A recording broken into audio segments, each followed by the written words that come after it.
Hi everyone, bank Nifty और bank Nifty के 12 stock का डेली टाइम फ्रेम में टेक्निकल एनालिसिस करेंगे। तो ये बैंक निफ्टी का स्टॉक्स है। बैंक निफ्टी के आज रेड कैंडल बनाया है। सबसे पहले आज समझें तो गैप अप ओपनिंग हुआ है, फिर नीचे की तरफ आया था, उसके बाद ऊपर की तरफ गया है और बीच में क्लोजिंग हुई है, बराबर है।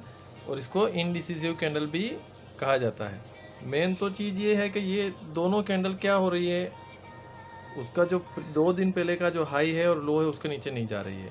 अभी यहाँ पे क्या करना पड़ेगा, ये पूरा यहाँ पे जो कंसोलिडेशन होगा उसके ऊपर कोई पैटर्न बन रहा है या कोई कैंडल स्टिक पैटर्न बन रहा है, उसके ऊपर डिसीजन लिया जाएगा कि भाई ये अप ट्रेंड है या ये फेक ब्रेकआउट है। अगर ये सच में अप ट्रेंड होता तो ऐसा वाला गैप अप हो जाता, ऊपर आ जाता, इसका मतलब ये अप ट्रेंड नहीं है।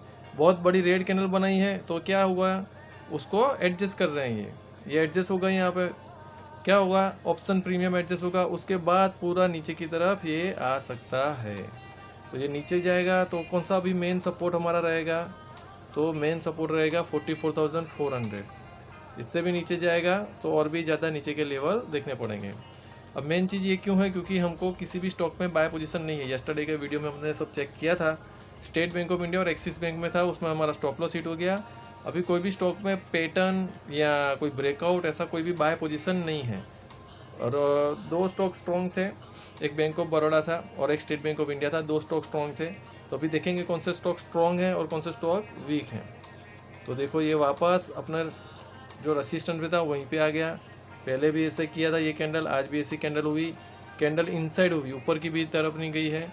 अगर यही कैंडल को अगर ऊपर की तरफ जाता तो ये कैंडल का हाई ब्रेक करता, उसके ऊपर जाता, तो इसका मतलब ये स्ट्रॉन्ग भी स्ट्रॉन्ग नहीं है, इसका अप ट्रेंड नहीं मान सकते यहाँ पे। इसका अप ट्रेंड कब मान सकते हैं, जब ऐसे कंसोलिडेशन हो, ऐसा वाला यहाँ पे ही, बराबर है, और उसका ब्रेकआउट मिले ऊपर की तरफ, तभी हम इसको स्ट्रॉन्ग सॉन्ग मानेंगे, अप ट्रेंड मानेंगे, वरना इसको अप ट्रेंड नहीं मानेंगे।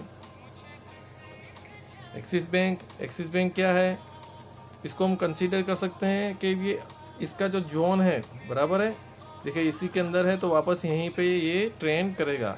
ज़्यादा से ज़्यादा क्या हो सकता है कि ये इसको हम जोन बना सकते हैं अपना ऊपर का, जैसे अभी नीचे का जोन चल रहा है हमारा, वैसे ये अभी यहाँ पे नीचे जोन चल रहा है, उसकी जगह पे अभी यहाँ पे जोन चलेगा और ऊपर का ब्रेकआउट दे सकता है। ऐसा पॉसिबल है एक्सिस बैंक में, बराबर है। एक्सिस बैंक में बाय पोजीशन भी बनी थी। दूसरा एक अच्छा है कि भाई वो वापस अगर देखने जाए तो ऑरेंज लाइन के अंदर ही वापस आ गया है, तो मूविंग एवरेज के ऊपर आ गया है, तो इसको हम स्ट्रॉन्ग स्टॉक मान सकते हैं, लेकिन बाय पोजीशन इसमें नहीं मान सकते। क्यों, क्योंकि जो बहुत बड़ी रेड कैंडल बनी है उसका ऊपर डिसीजन सबका रहेगा। बंधन बैंक ने तो अपना नेगेटिव पॉइंट में ही है, उसके रेसिस्टेंस के नीचे ही है, सारी कैंडल है, बराबर है। और देखने जाए तो ये इसका कंसोलिडेट जोन हो गया है। यहाँ पे इसने क्या किया है, ब्रेकआउट दिया है, बिल्कुल लो था उसका, जो लो मारता है। यहाँ पे जो लो था वो लो भी यहाँ पे इसने ब्रेक किया है। तो ये जो लो ब्रेक किया है उसकी वजह से ये और भी नीचे जाने की संभावना है इस स्टॉक की। अगर ये सच में बहुत ज़्यादा स्ट्रॉन्ग स्टॉक होता तो ये यहाँ से नीचे नहीं जाता, यहाँ से नीचे नहीं जाता, यहाँ से नीचे नहीं, ये लेकिन नीचे आया है, देखिए उसका प्राइस नीचे की तरफ आया है, तो ये स्ट्रॉन्ग वीक है। और आज का जो कैंडल बना है हैमर कैंडल, उसके बाद प्राइस नीचे आता है, इसके बाद प्राइस नीचे आता है, तो आज जो कैंडल बना है आने वाले दिनों में इसका प्राइस नीचे आ सकता है। ये जो कैंडल है हैमर कैंडल वो नेगेटिव साइन दिखाता है। Bank of Baroda strong stock है, क्यों, क्योंकि वो कंसोलिडेशन के अंदर है, ये इसका कंसोलिडेशन जोन है। बहुत बार प्राइस यहाँ से नीचे नहीं जा रहा है, सेम वही हुआ, प्राइस यहाँ से नीचे नहीं जा रहा है।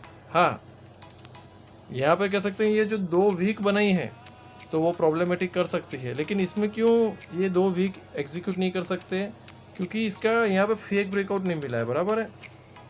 यहाँ पे बहुत ही स्ट्रॉन्ग कंसिडरेशन है, तो हो सकता तो ये इतना एलिजिबिलिटी है कि भी हाँ भाई थोड़ा सा चल सकता है ऐसा करके। लेकिन यहाँ पे भी हम लोग क्या करेंगे, हम अच्छे से सही से पैटर्न चेक करेंगे और सही से पैटर्न हमको मिली तो ही हम इसमें बाय करेंगे, वरना इसमें हम बाय नहीं करेंगे। फेडरल बैंक देखते हैं, फेडरल बैंक क्या हुआ, यहाँ से फेल हुआ, यहाँ से फेल हुआ और यहीं से वापस फेल हुआ है। आज रेड कैंडल बना है और पूरा जिगजैग वाला है। फेडरल बैंक तो मैंने अवॉइड करना बोला है, अभी फेडरल बैंक में कोई बाय पोजीशन बन नहीं सकती।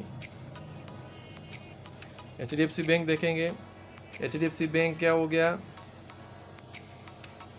उसका जो रेसिस्टेंट है वहीं पे आया है, बराबर है।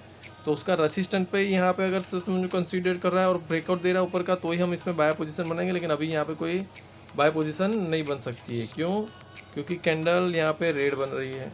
एक चीज़ अच्छी है कि इसकी जो बहुत लंबी लो कैंडल बनी थी ये वाली, उसके ऊपर है ये वाली आज की कैंडल। तो हाँ, ये पॉजिटिव साइन है कि भाई देखो 2 दिन से जो ये हाई था उसके ऊपर गई है, बराबर है प्राइस। तो आज की कैंडल HDFC बैंक के लिए पॉजिटिव मानी जा सकती है। HDFC बैंक में एक कैंडल पॉजिटिव बनी है। ICICI बैंक में कैंडल नेगेटिव बनी है, यहाँ पे कैंडल नहीं बनी। जैसे HDFC बैंक में कैंडल बनी वैसी कैंडल यहाँ पे नहीं बनी है। तो ये क्या हो गया? वीक हो गया, स्ट्रॉन्ग। और दूसरा कि उसके यस्टरडे की जो कैंडल है उससे भी नीचे बनी है। मतलब एक तो ये इनसाइड कैंडल, ये वाली, ऊपर से दूसरी इनसाइड कैंडल, तो ये तो और भी ज़्यादा रिस्की हो गया, बराबर। एक कैंडल है, उसके अंदर की एक दूसरी कैंडल, उसके अंदर भी एक दूसरी कैंडल बनी, 3 कैंडल बनी है इसकी। तो यहाँ पे भी रिस्की है। यहाँ पे IDFC फर्स्ट बैंक ने बहुत ही ज़्यादा नीचे की तरफ गए, क्लोजिंग भी नीचे की तरफ थी, दूसरे दिन की ओपनिंग भी नीचे की तरफ है। देखिए ये जो ओपनिंग है ना प्राइस की, वो भी बहुत ही नीचे की तरफ है। तो यहाँ पे ये स्टॉक इतना स्ट्रॉन्ग नहीं है।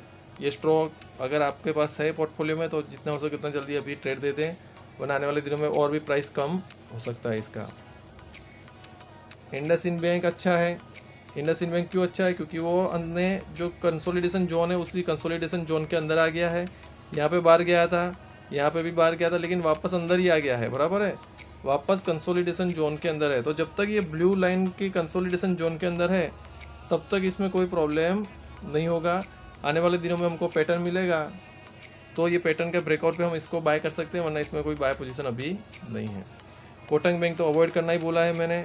क्यों? क्योंकि ट्रैप किया था ऐसा ही, ग्रीन कैंडल बना के फिर गैप डाउन हुआ था। अभी भी वैसे ग्रीन कैंडल बना रहा है, फिर आप परचेज करोगे और फिर बहुत बड़ा गैप डाउन होगा, या तो सेलिंग आएगा और ये स्टॉक नीचे की तरफ जाएगा। पंजाब नेशनल बैंक अपने कंसोलिडेशन जोन में आया है वापस, लेकिन ये नेगेटिव ज़्यादा है क्योंकि सबसे ज़्यादा बड़ी रेड कैंडल इस स्टॉक की बनी हुई है, पंजाब नेशनल बैंक की है। तो जब तक ये स्टॉक अगर कंसोलिडेशन जोन के अंदर है तब तक तो ठीक है। अगर ये यहाँ पे नीचे आया इस तरह, बराबर है, तो इस तरह से अगर नीचे आया तो इसका डाउन ट्रेंड बहुत ही ज़्यादा हो सकता है, बहुत ही ज़्यादा हो सकता है, बराबर है। तो यहाँ पे ये स्टॉक भी अवॉइड करेंगे। स्टेट बैंक ऑफ इंडिया देखेंगे। स्टेट बैंक ऑफ इंडिया अपने जो रेसिस्टेंस जोन के ऊपर आ गया है, ये जिसका रेसिस्टेंस जोन है ऊपर गया था, वापस ऊपर आ गया है। तो स्टेट बैंक ऑफ इंडिया एक पॉजिटिव स्टॉक है, बराबर है। क्यों पॉजिटिव स्टॉक है? अगर डाउन ट्रेंड भी आया समझो तो वापस वो डाउन ट्रेंड यहाँ पे कंसीडर होगा, बराबर है। ये स्टॉक में फिर वापस ऊपर की तरफ जाएगा। तो आने वाले दिनों में अगर यहाँ पे डाउन ट्रेंड भी आ रहा है तो ऐसे ऐसे करके यहाँ पे आएगा, यही इसका जोन रहेगा। तो ये जब तक जोन के अंदर है तब तक ये सेफ है। अगर इसने यहाँ नीचे का जोन ब्रेकआउट दिया आने वाले दिनों में तो ये ज़्यादा नेगेटिव इम्पैक्ट करेगा बैंक निफ्टी को। तब तक के लिए यहाँ पे नॉर्मल है।